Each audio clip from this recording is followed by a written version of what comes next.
hoop dat u vorige week gekeken heeft toen wij begonnen zijn met de terugblik van Limburg in beeld. We gaan nu verder. We zijn weer gewapend met laptop en met alle dvd's van de afgelopen 3 seizoenen. We mogen nog een keertje gebruik maken van die prachtige ontvangstkamer van de gouverneur. En we blikken terug op de typisch Limburgse momenten van Limburg in beeld. Ondernemen is heel erg belangrijk in de provincie en dat uit zich onder andere door de versnellingsagenda. Ja, die versnellingsagenda dat heeft te maken met allerlei projecten die weer te maken hebben met kennis en innovatie. Het bedrijfsleven, de provincie en de kennisinstellingen hebben de handen ineengeslagen om gezamenlijk te werken aan deze specifieke projecten om die zo snel mogelijk te realiseren. Want dat is natuurlijk weer heel goed voor onze economie. Nou, ook in Limburg in beeld hebben we heel veel aandacht besteed aan innovatie. Want dat speelt zich op zoveel verschillende niveaus af. We gaan eens even kijken wat we hebben. Samenwerken aan een toptechnologische regio. Samen, want samen sta je sterk en kun je grensverleggend bezig zijn. Dat bewijst de provincie eens te meer met de bijdrage van €34.000 aan het project Limburgs Kunstgras.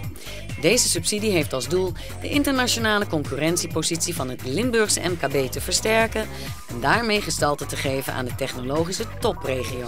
Terra XPS heet het product. Terra staat voor aarde en XPS staat voor Extra Performance System. Waar moet je rekening mee houden bij de ontwikkeling van dit product? Nou, allereerst, dat is het allerbelangrijkste, dat is gewoon sporttechnische toegevoegde waarde. En dat is een heel populair woord, maar dat je echt gewoon de benadering van natuurgras zo dicht mogelijk gaat neerzetten.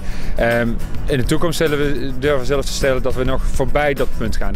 En dat kunnen wij sturen met onze producten. We kunnen dus gewoon de dumping, de hardheid, al dat soort zaken, dus we kunnen een hele waslijst opnoemen, sturen zodanig dat de sportperformance ideaal wordt. Kunstgras, maar dat is nog niet eens waar het echt om gaat. Het gaat om de zogenaamde instrooigranulaten. Klopt. Wat is dat? Ja, in een kunstgras worden korrels gestrooid om de eigenschappen van gewoon gras te krijgen. Demping, elasticiteit, stuiteren. Ja, daarvoor heb je korrels nodig naast de grasvezel zelf. Als je kijkt naar dit systeem is het zo dat de totale performance, dus demping, uit een laagje van 15 mm moet komen. Maar dat is dus echt uniek, hè? Want normaal zat daar een gigalaag onder. Dat klopt, dat, tot 60 centimeter van allerlei stoffen tot lava. En dat besparen jullie dan door dit systeem? Ja, correct. En daar zit dan ook het innovatieve in? Ja, precies. Ja, van een heel zakelijk gevoel naar iets wat voor mij in ieder geval altijd heel erg emotioneel is. De jeugdzorg in Limburg. Ja, het is een bijzonder onderwerp. Er gaat veel geld, maar ook liefde, vrijwilligerswerk naar uit. En ik kan me nog heel goed het bezoek aan Xonar herinneren. En een gesprek met de jongen van Youth at Risk. Ik ga kijken of ik dat bijzondere moment even terug kan halen. Slos Walbeck. Je ziet het daar in de verte liggen. Daar zijn, ik meen, 25 jongeren keihard aan het werk om alles wat misgelopen is in hun leven op een hele speciale, harde, duidelijke manier weer recht te krijgen. En dat wordt het JAR genoemd, Youth at Risk. Wij gaan kijken wat dat precies inhoudt. Wat ik mis in mijn leven, mijn ouders zijn gescheiden, zeg maar. En mijn moeder wou me niet. En ik heb echt moederliefde gemist, zal ik zo zeggen. Ze zei tegen mij, ja, ze zei tegen ons dan, ik was zo'n jaar of 3, 4. Zei van, ik heb gewoon geen geld om voor die jongen te zorgen. Ik wil een beter contact met mijn ouders. Dat is voor mij toch het allerbelangrijkste.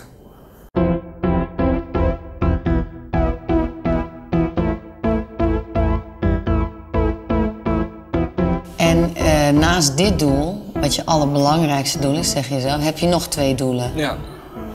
Hebben die daarmee te maken? Ja, een beetje vooral niet agressief zijn. Maar als ik eenmaal thuis goed gaat, dan ben ik gewoon niet meer agressief.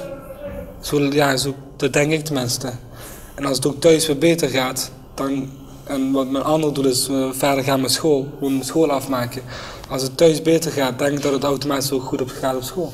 Er zijn wel regels hier, ik zie ze ook om me heen hangen. Ja. Wat doen die regels met jou? Ze zetten me vooral aan het denken, dat is sowieso. Want bij alles wat je doet, denk je na of je wel geen regel verbreekt, zeg maar. Bijvoorbeeld over de rode lijn stappen, op de juiste plaats roken, op het juiste moment hier zijn en op je stoel zitten. Het zet je veel meer aan het denken. Want je hebt zelf ook je woord gegeven en je moet nu wel ja, zo laat hier zitten. Dat moet gewoon omdat je woord hebt gegeven. Xonar is een organisatie voor jeugdzorg, vrouwenopvang en hulpverlening en opvang van alleenstaande minderjarige asielzoekers. Is autisme een gedragsstoornis? Autisme is een ontwikkelingsstoornis waarbij problemen ontstaan in sommige zaken die voor gewone mensen heel vanzelfsprekend zijn, zoals communicatie of de verbeelding, waardoor wel gedragsproblemen kunnen ontstaan. Hoe komen de kinderen hier terecht? Via bureau jeugdzorg. Dus ergens in de levensloop van een kind loopt hij vast, bijvoorbeeld op school of thuis. En dan worden ouder en kind verwezen naar bureau jeugdzorg. Bureau jeugdzorg zal dan soms zorgen of bekijken, dan komt er een indicatie. Dus dat kind krijgt inderdaad de noemer autisme spectrumstoornis. Ik ben Bjorn, ben 17 jaar. Oké. Ik woon in Xonar. Ja. Je woont bij de groep cosmonauten. Ja. Ja. Weet je waarom je bij de groep cosmonauten woont? Omdat ik autisme heb. Ja. Weet je ook welke vorm van autisme je hebt? PDD-NOS en ADHD. Oké. En heb je daar wel eens last van? Merk je dat? Ja, want dan doe ik anders dan anderen die er thuis zijn. Ja. Weet je nog dat voorbeeld van hoe letterlijk jij dingen kunt nemen? Bijvoorbeeld over het woord kraamverzorgster? Ja. Ja. Wat dacht jij dat een kraamverzorgster was? Ik dacht dat het een mevrouw was die achter een kraampje zat en drinken verkocht. Ja. En nu weet je eigenlijk dat een kraamverzorgster iets anders inhoudt. Ja. Ja, het blijft me ontroeren. Een angstig moment heb ik ook meegemaakt toen ik voor Limburg in Beeld ondergronds ging. En ik ben onder de grond niet zo'n held. En heel erg leuk, in het kader van de reconstructie, een bedrijfsverplaatsing met wel een hele leuke boer en kaplaarzen.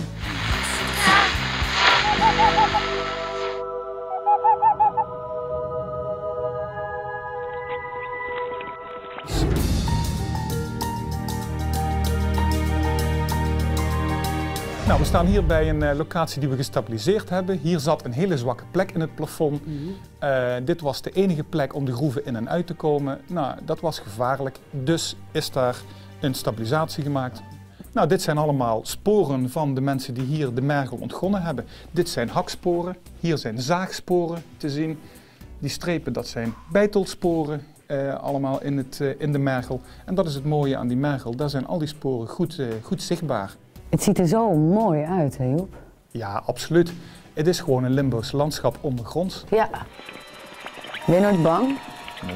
Ik ben blij dat ik jou ben.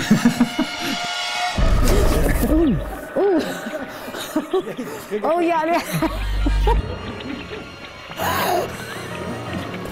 Oh, dat is niks voor mij hoor. Ja, een druppel op mijn hoofd, maar ik zag al een vleermuis. Oh. We zijn bij een boerderij.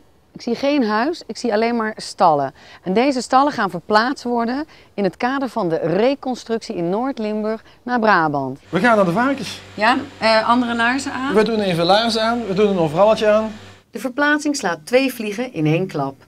De milieubelasting rond enkele waardevolle natuurgebieden wordt teruggebracht en het veehouderijbedrijf krijgt elders de mogelijkheid van een kansrijke bedrijfsontwikkeling.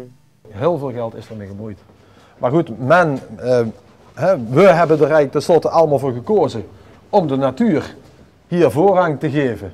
En dan is mijn filosofie erachter nog altijd geweest van, als we kiezen voor, ja, we gaan natuur exploiteren, nou, dan moeten we bedrijven die daar zitten, die dan niet op zijn plek zitten, moeten we zorgen dat die kunnen verkassen. Dit gaat weg? Ja. Want je mocht die kant niet op. Nee, precies. En dat is een natuurgebied. Ja, dat is natuurlijk. Kijk, we hebben heel lang gesproken over financiën, van in hoeverre moet iets vergoed worden en een sloopvergoeding.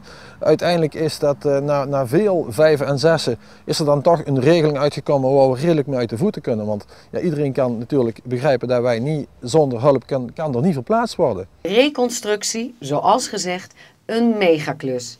Maar de garantie voor een bloeiende toekomst. Ik heb in de vorige aflevering heel eerlijk opgebiecht dat ik Limburg eigenlijk helemaal niet goed kende. En na 2 seizoenen Limburg in Beeld te hebben gedraaid, dacht ik dat ik aardig op de hoogte was en dat ik aardig wat had gezien. Niet waar, ik reed de Peel binnen, Griensveen. Echt een prachtig dorp en hele bijzondere mensen die zelf keihard meewerken om de leefbaarheid te optimaliseren in hun dorp.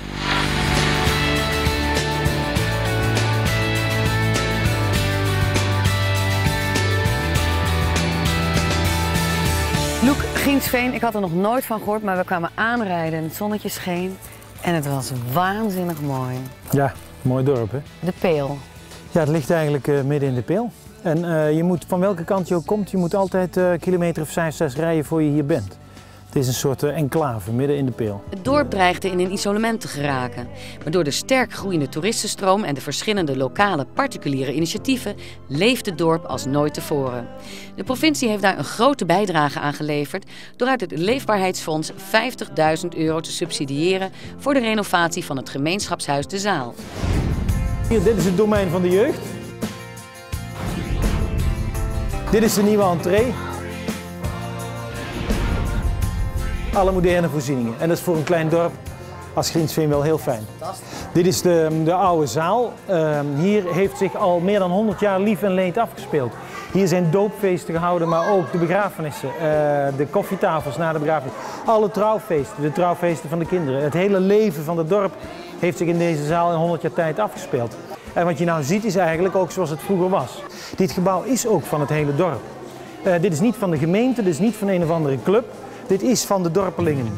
Leerzaam is het ook wel eens geweest. Wel voor mij, bijvoorbeeld over energiezuinig wonen.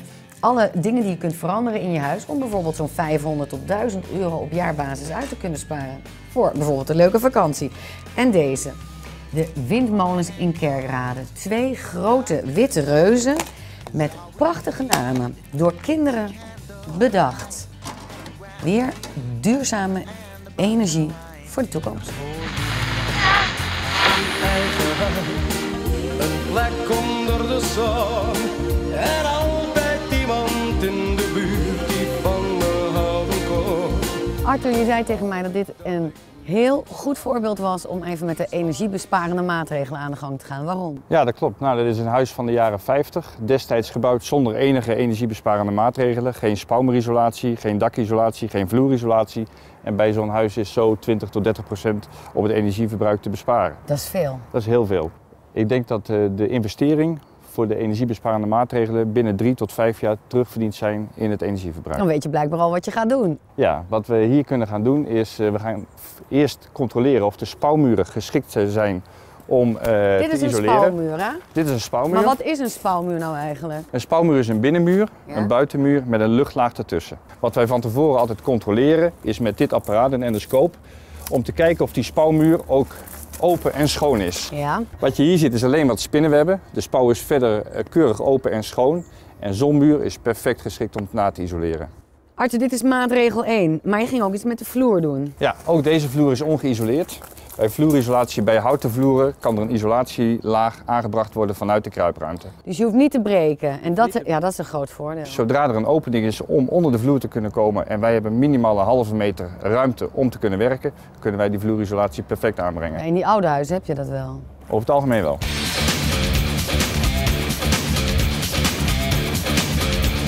Voor hoeveel huishoudens zorgen zij nu voor de energie? Nou, omgerekend, hebben we me laten vertellen, is dat voor ongeveer 3000 huishoudens hier in de regio. En de volledige energie? Ja, en dat betekent natuurlijk dat je, en dat vind ik wel mooi aan dit soort projecten, kijk, je kunt er voor energie van alles vinden en van alles zeggen, maar het moet een project zijn wat heel concreet is, waar mensen iets van merken. Nou, hier hebben we gewerkt met zogenaamde participatiehouders. Dat betekent mensen konden een aandeel kopen in de windmolens, Brieris of Giges en kregen vervolgens daarbij de mogelijkheid om de stroom af te nemen. En dat is het voor 3000 huishoudens hier in deze regio. En dat is natuurlijk fantastisch. Waar komen deze 2 namen vandaan? Brieris en Giges die zijn bedacht door een scholier uit Kerkrade. We hebben als gemeente een prijsvraag uitgeschreven. En Brieris en Giges, dat zijn de zonen van Gaia. En als je in Kerkrade bent, dan heb je natuurlijk het Gaia-park. En ja, dat was de reden voor ons om de prijs aan die jongeman toe te kennen die het gewonnen heeft. Mooi. Deze kan er weer uit. En ik wil eigenlijk nog een paar items laten zien met betrekking tot veiligheid. Want veiligheid beslaat natuurlijk een heel groot gebied. Kan te maken hebben met de sneeuw en gladheidsbestrijding. Maar ook sociale veiligheid, zoals heel erg leuk was het toen. De camera's in Heerlen, waardoor mensen gewoon weer een prettig gevoel krijgen op straat. Daar komt-ie.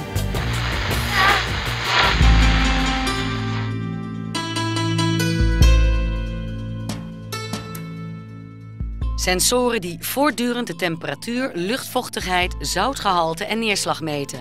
Limburgse mannen die in deze barre wintermaanden bij nacht en ontij uitrukken met strooiwagens om de Limburgse provinciale wegen en fietspaden veilig te maken voor de weggebruiker.